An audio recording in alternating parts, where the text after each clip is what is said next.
I'm Emily. And I'm Tanner. And you're listening to the Sencilla podcast, a conversation about simplicity. Hey, what's up, everybody?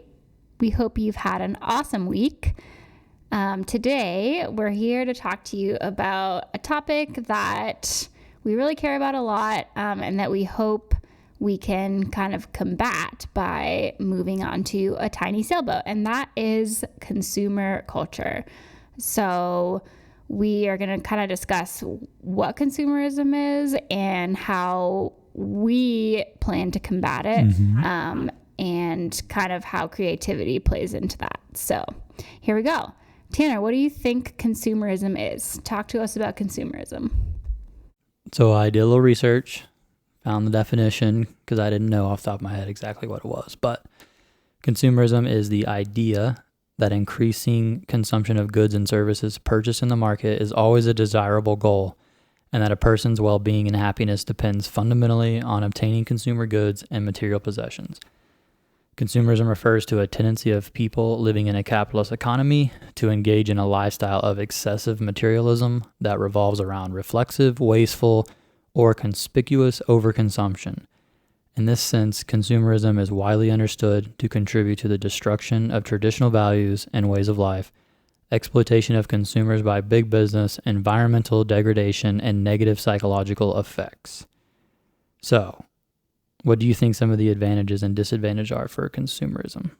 So what you're saying is that consumerism is basically the tendency of people to want to buy things to accumulate happiness, right? Yeah. And I mean, that's basically how the economy is. Right. So big business kind of wins and the consumer thinks they're winning, but really we're going to talk about the ways that maybe they're not. So what do you think some of the advantages and disadvantages are for consumerism? So we talked a little bit about the economy. Obviously, in the world we live in, the more products are out there, the more we're buying, the more money we're spending, the better the economy is. Just as simple as it gets, right? Which leads to an increased production of goods and services. So more stuff out there, more competition, and also ultimately a rise in GDP. Just basically economic success. So people like business owners, industry workers, owners of resources, these people who are kind of at the forefront of the money and power game can profit off of sales, obviously. And they're going to be constantly pushing consumerism so that people buy their products so that they can make more money. It's kind of the way the economy works. So there are advantages, obviously. We want a strong economy in our country, but there's also some disadvantages that kind of get swept under the rug, which can include, destructive creation, where the outcome of this new technology or product or service or whatever can outweigh the benefits of creating it. And this happens with all of these products that are just cheaply made. We're just trying to get products out there so that we can make money without really thinking about the cost of creating these things in other ways. We were talking today, we think, single-use objects and products are a really good example of this. So it creates a new service. We're talking about napkins, right? So it creates a new product. Obviously, that's going to catch on because it's super convenient. You don't want to have to wash a hand towel every time you go to a restaurant. So napkins were created, but this is just a product that you use one time and then you throw it away. So the benefits of this are very, very short-lived, whereas the costs of this are accumulating waste and eventually, a lot of pollution and destruction environmentally. And, using resources that potentially may not come back. Right, for sure. Does this convenience really outweigh the benefit? What are the environmental impacts? We're seeing the fruition of all of that now. So these are kind of the things that can become disadvantages of consumerism, along with, pollution, waste disposal issues, resource depletion, like we talked about. And then along with all of that, we have the psychological and human issues that come along with consumerism, which are an increase in anxiety and depression, the whole keeping up with the Joneses thing where everybody is constantly needing to buy the next big thing.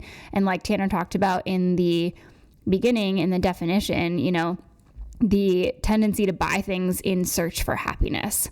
And so I think that is even one of the greatest disadvantages of consumerism is that it's this cyclical thing that like it just can't stop. Once you start it, it just keeps going and going and going. And, like example is like you buy a new phone every year. Every time they come out with a new one, like you have to buy it and it never ends. So we're not against buying things. We've talked about the fact that like material possessions make us happy sometimes. That's what it is. I mean, we're about to buy a boat. It's a material possession. Like we're super excited about it. So like you're going to buy things and that's not the point. The point is just to think about it a little bit and to maybe find ways to reduce the amount of consumer like attitude that we have towards buying things. So what is one of our proposed solutions that we have and what should we do to overcome this consumer culture?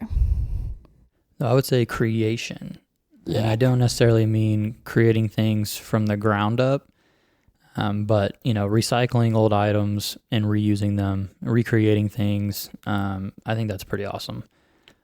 Salvaging things, going and finding, recycled stuff that you can use it for other practical things. I mean, when it comes to food though, I think being as intimate with your food that you eat, that you can be is great. I mean, knowing where your food comes from and being in that chain, somewhere in the chain from, if you can catch your own fish, fillet your own fish, cook your own fish, or if you can grow your own vegetables or herbs, or at least, getting to, go to a farmer's market and actually meet the people who planted and raised the vegetables instead of having no clue where your food comes from at all. No idea where your vegetables were grown. You don't know how they were taken care of. You don't know what's on them. You don't know how the animals that you're consuming, if you do consume meat, where they came from. And I mean, yeah, I think being a part of that chain is definitely important because it definitely is going to change your outlook on what you're putting into your body. And the same thing when we're buying things, right? Yeah. So yeah, you're right. I mean, buying things that you don't know where it came from, you don't know the quality of it. I mean, I like to, and I'm going to do it a lot on the boat, I think, is, just doing boat projects, creating your own things. I mean, most of the things that we have or that need to be maintained or fixed, you can do them yourself. People just don't do them. They don't have time. They don't care to find out how something works. They don't want to know. And so they just pay someone for that time or for that, expertise rather than learning that skill yourself so that in the future you can just fix it yourself. Well, and also just like being closer to that chain, like you were saying with food, the same thing can apply when you're buying products, like knowing where it came from, knowing like buying local stuff, buying from people who are hand making things. Like we've gotten to this point where, everything's made in China. We all know that. And it's like we're paying basically nothing for these goods so we can just buy whatever we want and it's just multiplying. Whereas like if we were being a little bit more intentional about what we were buying and being closer to where it's coming from, the same way that you said about food, I think, we'd be a lot more thoughtful about what we were buying and we would know where stuff was coming from and we might spend a little bit more and we would value the good a little bit more. So yeah, and I think, you're going to maybe pay more sometimes for things that were made in America or made in the town that you live in or, whatever. If the food came from a farm in your town, like it may cost more. And that's just kind of the, a disadvantage, I guess, of going against consumerism. I mean, if you want to buy everything from China, there's a reason it's all being produced in China because it's cheap. But is it ethical?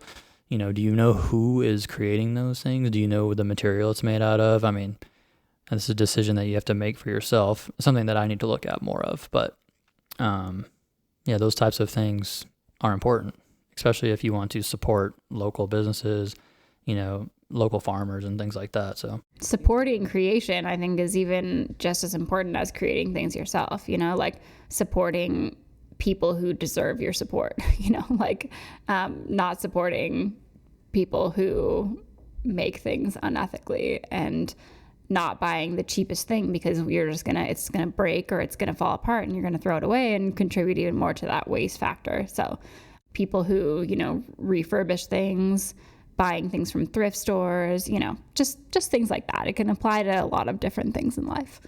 Okay, so talking about creation and being in that chain, what does that look like practically?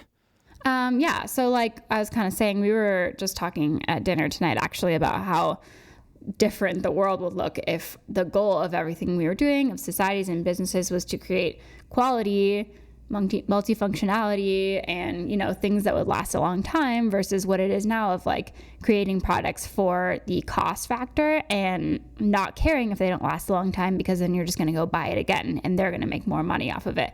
And so I think what we were talking about as far as knowing where your stuff is coming from, reusing things. We think that, the biggest part of creativity is the whole reduce, reuse, recycle, right? Like we learned that when we were kids, like reduce the amount of things that you're buying, reuse things, don't use single-use plastics, for example. I'm sure we're going to talk about this a million times, but it's just not cost effective. It's not like good for the environment. It's a bunch of waste. And then, recycle things. So like either instead of throwing things away, create something new out of it, or donate it, or sell it even.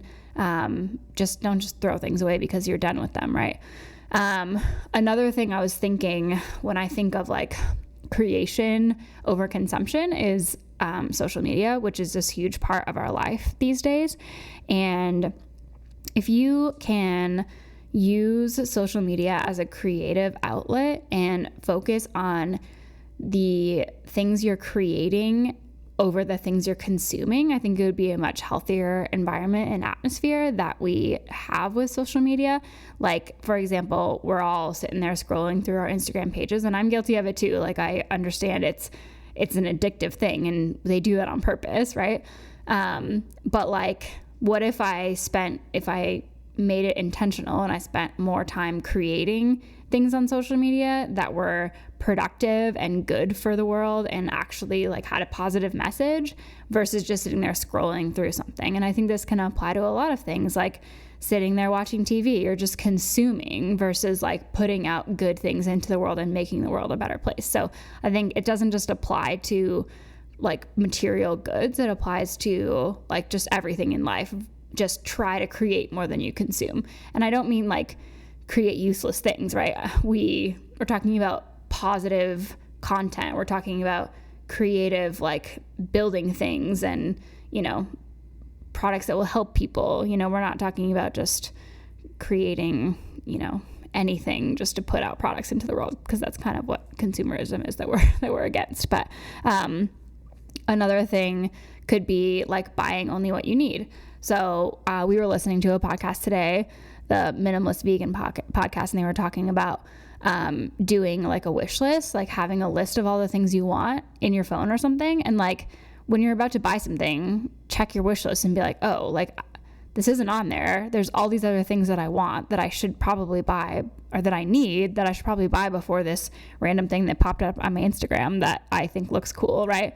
So like having some intentionality over what you're buying and not just like buying for the sake of buying. And you can still make it fun, right? Like I know I like shopping, I get it, right?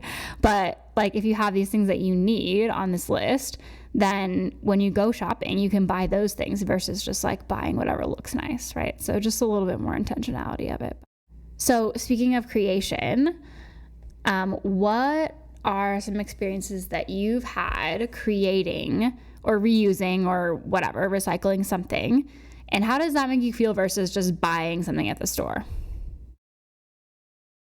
So for me, it's probably mostly around like hunting and fishing. So if you talk to anyone who hunts and fishes, they would probably relate to this, that a lot of people who kind of are against hunting and whatnot is, they're never in the chain in any point. And inserting yourself into that chain or really understanding that whole process gives you just like this kind of link to like who you are or who we have been as people for thousands of years. It just feels different. I mean, everything about, where the animal came from to how it was, how its life ended, and then how it became food on your table. Everything about it. It's not like this, muscle wrapped in a piece of plastic at the store that you just showed up and bought. Like, it's a very different feeling. Same with fishing. It just feels, it feels better. It feels right. It feels like that's the way it should be. You being a part of the process from the beginning to the end. And then doing stuff like woodworking projects, like we built your table in your kitchen and it was 100% recycled. That was kind of cool. I really like that. And free wood from the dumpster. Dumpster wood. We went dumpster diving in the dark one time. It was great. But yeah, I think I like that about boat projects. I think it's pretty cool to see people take recycled materials but make them look as good, if not better than what it was originally or what might be new. Or just fix something that you have rather than replacing it. Or fix something. Yeah, exactly. I mean, most of those, things on a boat, you can fix them. And a lot of times it can be cheaper than buying a brand new thing. Or if you just learn how it works, you can fix it. Or go find a, used version of it and it'll work, But just paying someone else to deal with your problem and throwing it in the trash or something is, I don't know. I just don't like that mindset. I feel like I'm going to attempt to fix and do my own projects on the boat until I basically just can't do them. That's going to be my mindset, I think. So what about you? So Tanner and I have very different views on food, but I will say we have the same values behind them. So he's talking about hunting and fishing, where I don't eat meat for a lot of different reasons. I mean, part of it is the ethical, a lot of it is health related. I'm sure that will be talked about in the future too, but the ethical reasons for not eating meat have a lot to do with the sustainability issues and the way that it creates all this waste and wear and tear on the environment, and how they're not treated properly. They're not, you're not in the chain. You don't respect the animal that you're eating, because it's just it's a consumer faction, right? It's just like, it's part of that consumer chain where they're just producing as much as they possibly can without thinking about the consequences. And so, similar like to what he was saying about hunting and fishing, my version of that is just, eating plants and creating meals out of it. And I feel like when I eat out at restaurants and stuff, like, whereas some of the time it's super fun and it's like a social thing and it's a community thing, and I do enjoy doing that, I feel a lot better about what I eat when I create it myself. When I'm cooking, I would love to grow my own plants. Tanner knows that I do not have a green thumb at all. I try though, and I will continue to try it until I can keep something alive. But the idea of just like, knowing where it comes from and being able to like put that hard work into it, it makes you feel so much better about what you're doing. And it also just kind of makes you understand the work that goes into it. Like, I'm sure you feel the same way about hunting. Like, it's not just buying it's tomato. A lot harder than going and buying a steak at the store. Right. Trust me. Same thing with like vegetables, like buying it from a farmer's market or growing it yourself. Like, you just know the hard work that goes into it versus just buying it from these giant plants. Yeah. I think your values towards plants are the same as I would have, which I also eat plants. Like, I don't eat plants. He does. But I bring the same value to the meat that I would eat, that I would want to know exactly where it comes from. Just like you want to know what's been put on it, where it came from. I would want to know where it came from and what it's been eating. Like, I don't, when you get meat at the store, unless it's a trusted organic farm raised, whatever, who knows what they were injecting those animals with. I don't know. So it's risky. So I think that also just applies to that. Like not falling into the trap of consumerism and just, I know it's cheaper, like I know it's easier, but maybe just trying to have a little bit more of a hand in it than just taking the easy way out. So I'm sure I felt really good about this table that we made. It was not great, but it was free and it was really cool, and it was functional. It works. It's a great pretty, table. It fits exactly the measurements I wanted, and like I was looking at these tables and it was going to cost me like $500 for this table that I wanted. We literally made it for free. So it's like it's just a matter. I mean, I like saving money, but it's just a matter of like not buying things that you don't need to buy in the end. And I think I'm really excited to continue that. I mean, I've only made one table, so I'm not an expert. Yeah. Have you never been to like restaurants or businesses that do like almost all of its recycled materials, like pallet wood? Yeah, it's got its own like vibe to it. Like I like it. I think it's cool. So not only do you save money, you save a lot of other things. The environment is one of them. And you know, I just think the more we can do that, the better off we're going to be. So why did we choose creation over consumerism? Yeah, I mean, we would choose creation over consumerism because of, you know, several different things, but, you know, the big ones are quality versus quantity. I mean, just the napkin versus the tea towel or the hand towel. I don't know why I keep saying tea towel. I'm like British or something. I don't know why. And we were talking about this at dinner also when we were having the napkin conversation. It's like, what logic is it to continually produce napkins that you throw away after it touches anything, or if it even just sits on the table, versus having a hand towel that you could use for, you know, if it's at your house 5 to 10 years, if it's in a restaurant, maybe a year, I don't know, but still like, but because people don't want to touch a towel that someone else has touched or something. I mean, you use the dishes, they get washed and reused constantly. Same with the silverware. It's been in someone else's mouth. So I don't know. That's just a weird thing. It's like, if you think about that with all of the different things that we one time use throw away, why? And there's already multi-use products of the same thing that are higher quality, that last for years. So why are we just choosing to continually throw away plastic cups? Like we were talking about the COVID thing. And hey, I mean, businesses have to stay alive. There's regulations, and I don't know what they all are, where everybody's at, but we were talking about, you know, when Corona hit here in the US, businesses started doing, or restaurants started doing takeout only, and they wouldn't let you touch plates and cups. Even if you could dine in, like when they had like a few tables available, you still like weren't allowed to use the dishes. And you know, I'm not a scientist, so I don't know if that's actually relevant to the virus, but creating a lot of waste. Yeah, you're literally every single restaurant almost in the US just turned to like 100% throwaway plastics, which is, you know, I mean, that's not great. So yeah. Okay. So, so quality versus quantity, obviously. And sometimes, you know, you pay for that, right? Yeah. A lot of times there's this convenience and cheap factor, but when you pay a lot of people know this. I mean, sometimes quality, you pay for it, but it's worth it. And then, so being connected to the process, we were talking about knowing where your food comes from, knowing where the items that you own, actually knowing how they work or how to work on them or where they came from, if you recycled things or I don't know. And then limiting your waste and impact, which goes along with not using single use anything if you can help it. Yeah. And then and also less judgment around material goods, you know, trying to always have the newest thing or, you know, whatever, when you may not even need it and you probably don't need it. Now that we've kind of discussed, you know, consumerism, what it is, what we kind of think of when we talk about creation and sort of the differences, and how do we plan to implement some of those ideas we've talked about when we start to live aboard Sencilla?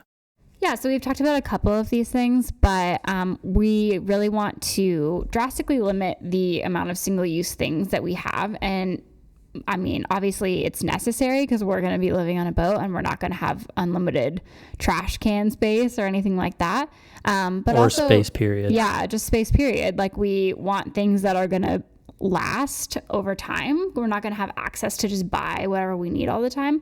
And we want things that are multi-purpose that we can use for multiple different things to save space. So that's something that, you know, is kind of forced because we're moving into this tiny space, but it's also a really great way to combat that consumer mindset. So limiting our waste, obviously. We plan to have solar and wind generators on our boat. And so we're trying to create kind of sustainable and renewable energy for us, which obviously is a money saving thing, but also just allows us to live off the grid, allows us to make a little bit of a mark on just reducing the amount of resources that are used just from what we're doing. And we know it's not a lot, but, you know, a lot of people doing little things can really add up. So we're going to do that. We also are trying to buy local and buy fresh as much as possible. So it's probably easier when you're living on a boat to just go and buy like all the processed food you possibly can because it lasts forever, right? But we don't really think that that's super healthy, and we just really value healthy eating. And so, but B, we also think that not only is that wasteful, it's also just you're disconnected from what you're eating. So we want to support local businesses. We want to buy local food if we can. We want to catch our own fish if we can as much as possible. Some hunting for some lobsters and things like that would cost $50 a plate at a restaurant. Just doing things like that, trying to, even forage for food if we can, just staying closer to nature and not buying those consumer goods as much. Obviously, we're going to have canned food and stuff like that, but we want to, not buy into all the marketing schemes and buy all of the chips and the candy and stuff like that all the time. Except for buffalo pretzel chips. Okay, yeah, that's our one weakness. That's it. Yeah, and so we also are even trying to portray these values in our merchandise and our swag that we're putting out there. So we have these eco-friendly hats that we ordered, which are made of organic cotton and recycled materials, and we got them from a reputable source that we vetted and that we write about, and that is part of 1% for the planet, and they are consciously trying to produce goods that are good for the environment. And they're a little bit more expensive than if you're buying $1 hats made from China, but they're made of ingredients, or whatever the word is I'm looking for, materials that are not just going to fall apart, and they're not just going to, it's not just, sourced from, slave labor and unethical means. Unethical means. Yes, exactly. We also are getting some sweet Yetis with our awesome sailboat logo on them. And the reason is Yeti is known for their sustainability efforts as well. And they, it's preventing single-use items. You can use that forever. It's going to last you forever. And you never have to, use another paper coffee cup or plastic cup or whatever. And it also... And quality. They work pretty good. Keeps things real cold. A lot better than a single-use plastic or a paper coffee cup or whatever it is. And once we're eventually going to do some shirts and things like that, and we plan to do the same thing there, just making things quality and not just, trying to nickel and dime everything and make all the money that we can, because that's not really our goal here. We want to promote a good message and, show you guys what we're up to. We don't need to make $100 off of our merchandise or whatever. So these things are just more important to us than the power and the money and the fame and everything else. So that's just another way we're going to implement the creation of our consumerism ideals that we've talked about once we move onto our boat. And we really hope that we'll learn a lot. We hope that maybe you guys could give us some tips too. Write in the comments or write to us and tell us about ways that you have recycled, that you've reused things, that you've fixed things. We're gonna need all the help we can get. So talk to us about ways that you have used your creativity to overcome and combat these consumer cultural ideals that are coming up in our society, and we'd love to hear it. Yeah, and I think it's important to say, we're not preaching to everybody you need to never use a single use again. Yeah, nobody's perfect. We aren't either. I think we're just having a conversation about our thoughts on it and how our plan for the future to start to become less and less reliant on consumerism stuff, and to be as self-sustaining and to be most as conscious as possible about the things that we're using. I think that's really the point. The point is just a little bit more intentionality, right? Just to think about things and to dive a little deeper into what's actually behind all the things that we do. So yeah, exactly. Okay, so What do you got anything else, or are we closing it out? See you next week.